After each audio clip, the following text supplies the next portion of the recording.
Guys, we live in an age that is run and controlled by Jezebels. Just like it says in Isaiah 3, God warned us of such societies that are controlled by women and children. They are destroying themselves. They are literally creating a war that they can't win. God is going to come one day and he's going to pull it all away from them. And they're going to be left with nothing, not even hair on their head. Not even a pleasant smell. He's gonna make them stink.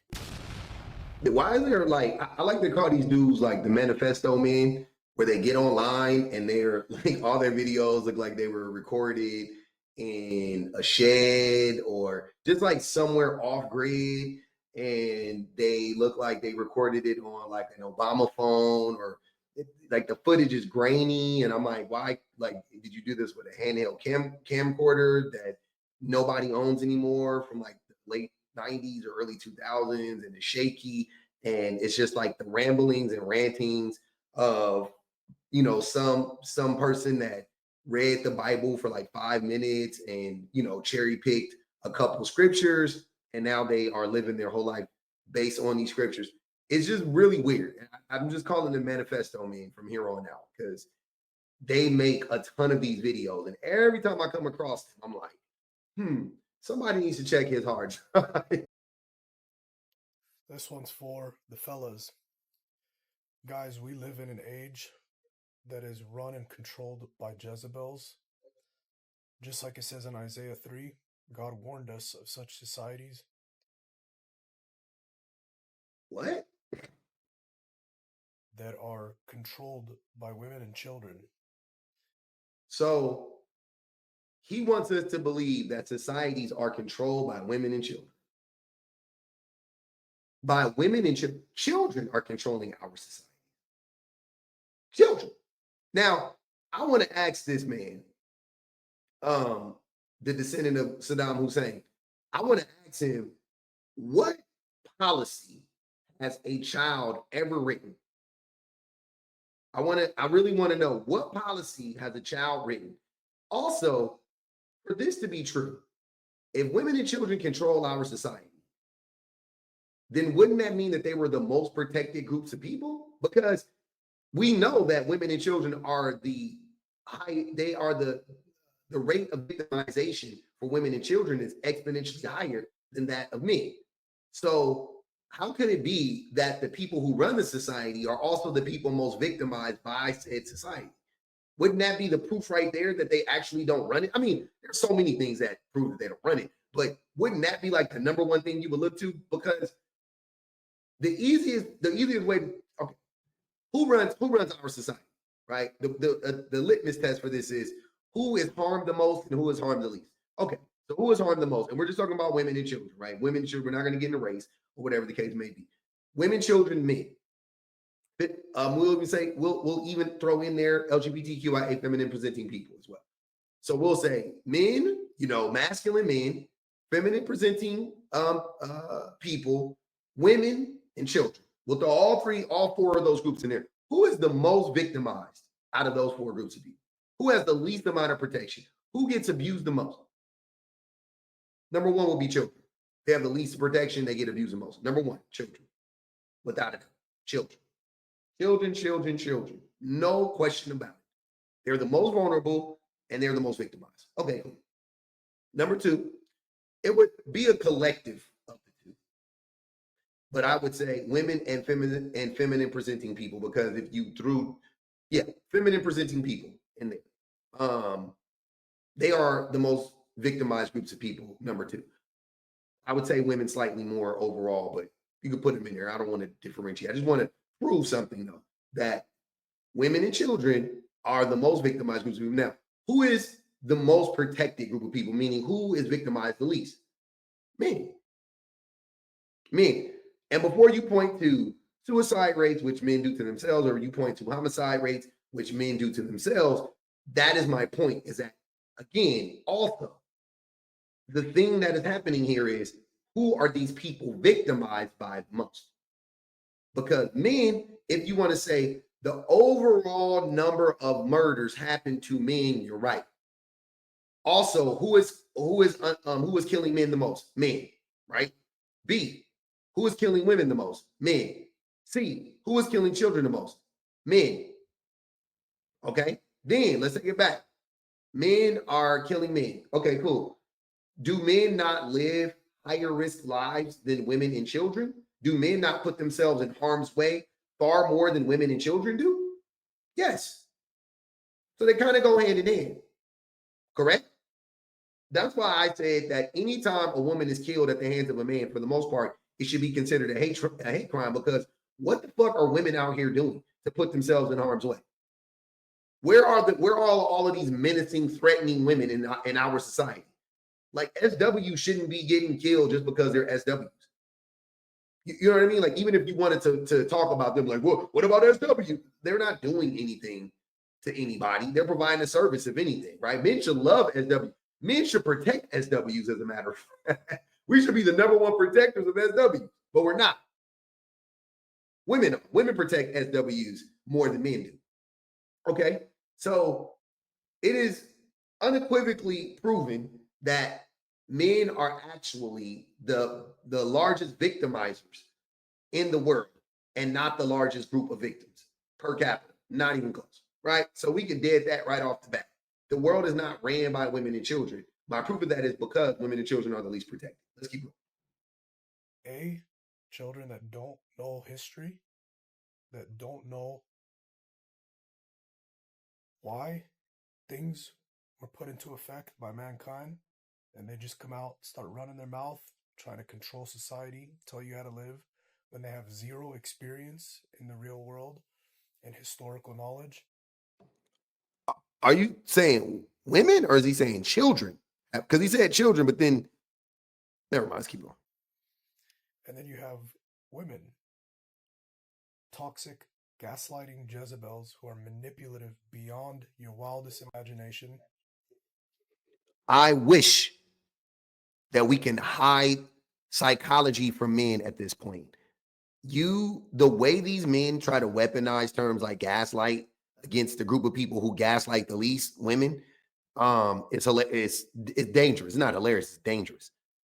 Stop. Women aren't the group that gaslight. The men gaslight the whole planet. Fuck interpersonally. Men have gaslit the whole planet. Men gaslight whole civilizations. What are you talking about? How are women the gaslighters? Like, what are you talking about? That's crazy. Women are not the gaslighters. That's a lie. Who only want to take, entitled, selfish, arrogant. And you can always tell just by simply looking in their eyes, by looking in their face. They don't have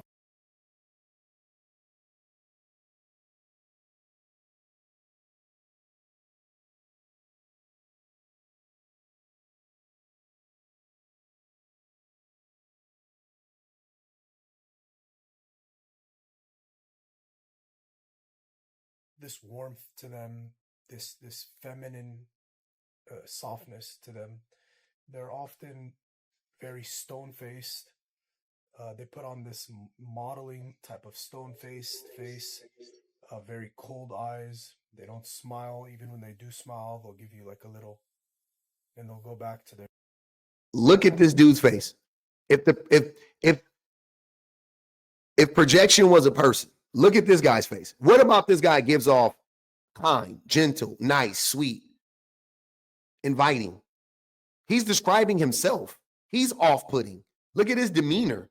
You can just sense the negativity in it. Before he even spoke, he looked like a piece of shit. You know what I'm saying? But he's talking about women don't. Why? Because women ain't running around here like y'all love to see women just run looking afraid. You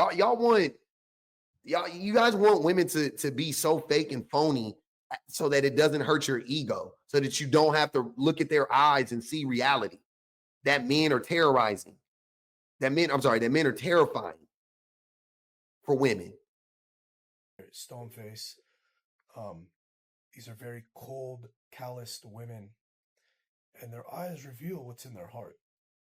When they have those cold eyes, because their heart is cold. And these are the women nowadays that have ruined society, they've destroyed society. Men can no longer lead their households. They can no longer raise their boys to be men because they're under the constant threat of divorce, losing their stuff, losing their children. Men are walking on eggshells in their own home. Oh, okay. So his baby mama left him because he's an abusive piece of shit, and now he's on the internet making manifesto pieces, think pieces. Got you. Okay. Was anybody surprised by that, or is that is that becoming an all too common theme with these dudes? We are living in, just exactly as God described in Isaiah 3, a society of weak men that grovel to women and allow women and children to rule over them. And now they're coming out with this app, this new app where they're supposedly exposing men. This is the most vapid, vain generation of women in all of human history. And I don't dislike women. I don't hate women. I love women. I love good God. You hate women. You hate all women. All of them. Listen how threatened this man is by the T app. The T app, keep doing your thing, man. More women sign up. I'm gonna tell you, every time a man mentions the T app, how afraid they are. They're afraid for a reason. They're afraid for a reason. They're going to get exposed. This man is on that app. If he ever got a date in the last year, some woman is on the T app exposing this man. Listen to him. This man is dangerous to women. He is on that app, and he don't want women to tell the tale how they survived this creep. Godly women. They're a blessing. But we are living in the most vain, vapid time in human history of Jezebels. These women, you can literally catch them cheating, and they'll start crying, kicking their feet, and telling you, "Why are you doing this to me? Why are you doing this to me?" I've experienced it firsthand. You could catch them cheating red-handed, and they'll turn around, start crying, hollering, and try to make it seem like it's your fault. Every single time these dudes have these discussions, it's so hilarious to me how they, no doubt, no question, they literally take the stories that women have been telling about men forever. And now all of a sudden, it's women that are doing these things. Like women are getting caught and like gaslighting men. And what are you, where? That's a lie. You know that that's a lie. He's talking about he's experienced this. No, you haven't. You're lying. You're lying. Right now, you're lying to our faces. Like you are, this is a joke, right? Like you've never experienced that before. You've never caught a woman cheating. You've never caught a woman cheat. Two things. I guarantee you never caught a woman cheating. Not to say women don't cheat, but I bet you've never caught a woman cheating. But you never caught a woman cheating, and then she tried to gaslight you and tell you it was your fault. Like, what do you mean by that? That's how psychotic of gaslighters they are nowadays. And now they're creating this app where they're coming out supposedly exposing men. All they're doing is pushing the pendulum against men. And what they don't, he's going to make a threat right now. I guarantee you he's about to make a veiled threat. I guarantee it. I could smell it. A veiled threat is on the way. don't realize is when that pendulum comes swinging back the other way, it's not going to be a good day for these women. Boom. It's a veiled threat. I swear to God, I ain't watched this video, y'all. I knew you can tell these dudes they're crazy. He's not all the way. He's not wound tight. He's not wound tight. It's a veiled threat, an idle threat at that, especially from him. I know he's probably unstable. You know, whatever. He's dangerous to women. I ain't gonna lie, but it's oh man, you guys are exposing us. It won't be a good day for you guys when we turn this place into Gilead. And I get my uniform and I get my boots and they give me my gun and they tell me to go out there and shoot all the women that don't want to capitulate.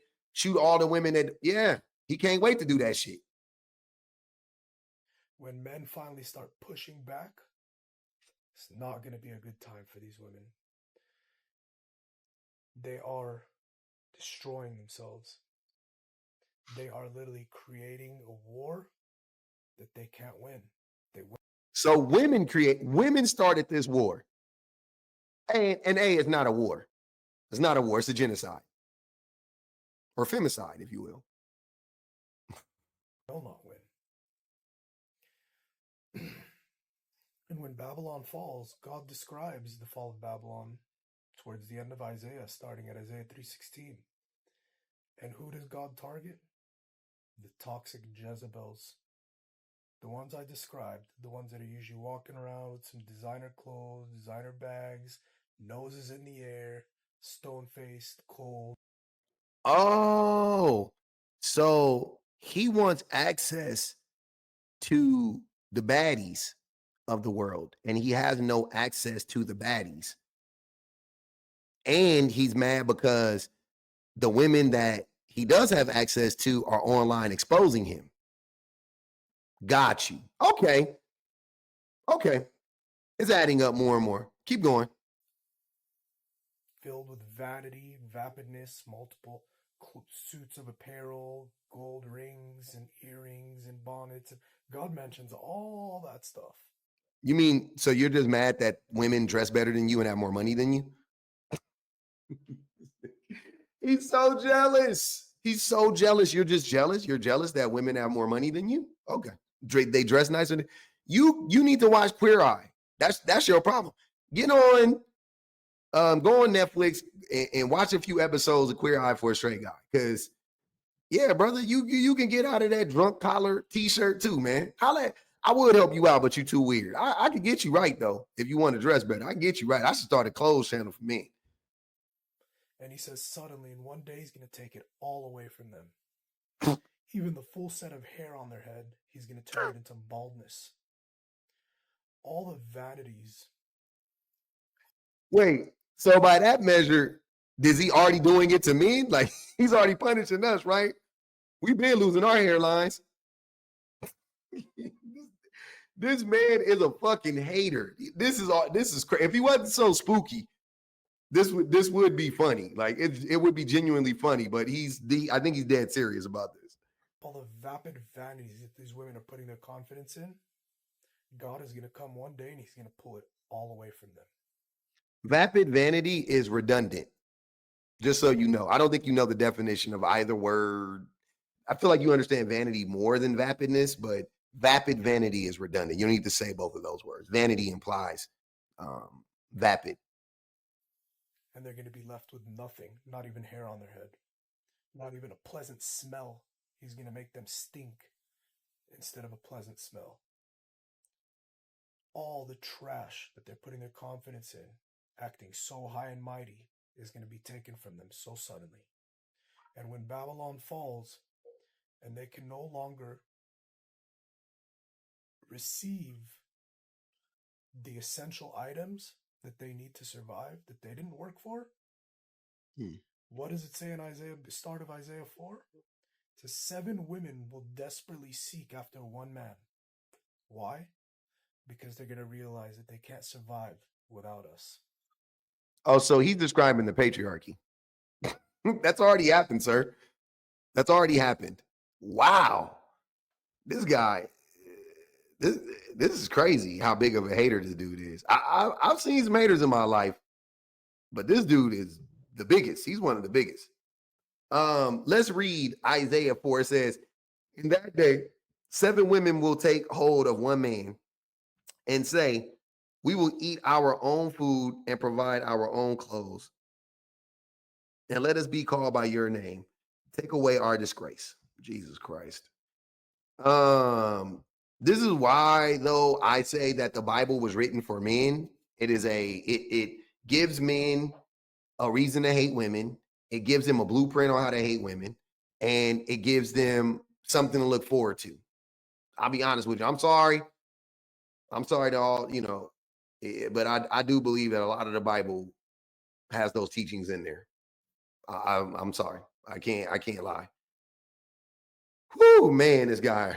Man, oh man. But yeah, man, the men are crashing out. The men You know, we got the manifesto men out here just making manifestos, rantings, ramblings of a deranged lunatic at this point, and he can't wait for the day that God starts to punish women and make them bald and stink.